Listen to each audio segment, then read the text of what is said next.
حضرت علی رضی اللہ تعالیٰ عنہ نے ایک دفعہ بیٹھے ہوئے تھے، رسول اکرم نے فرمایا کہ عذاب بہت نزدیک آ گیا ہے،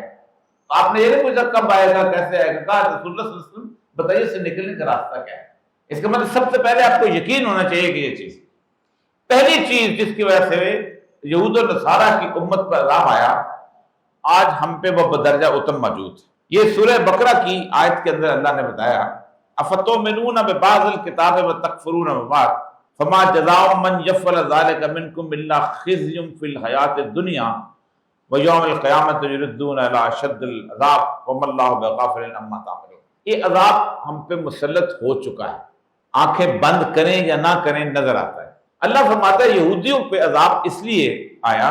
نصارہ پہ عذاب اس لیے آیا کہ وہ افتؤمنون ببعض الکتاب وتکفرون ببعض، وہ کتاب کے کچھ حصے کو مانتے تھے اور کچھ حصے کو نہیں مانتے تھے۔ نماز پڑھنا بڑی اچھی بات ہے، پڑھ لو، روزہ رکھنا بڑی اچھی بات ہے، دے دو، حج پہ بھی چلے جاؤ، لیکن یہ جو بہنوں کو حصہ دینا یہ بڑی غلط بات ہے، یہ نہیں مانتے۔ یہ تو نہ گجروں نے کبھی دیا ہے، نہ وڑیچوں نے کبھی دیا ہے، نہ پٹھانوں نے کبھی دیا ہے، یہ نہیں دیتے۔ یہ جو سود ہے یہ تو اس میں ہم جکڑے ہوئے ہیں،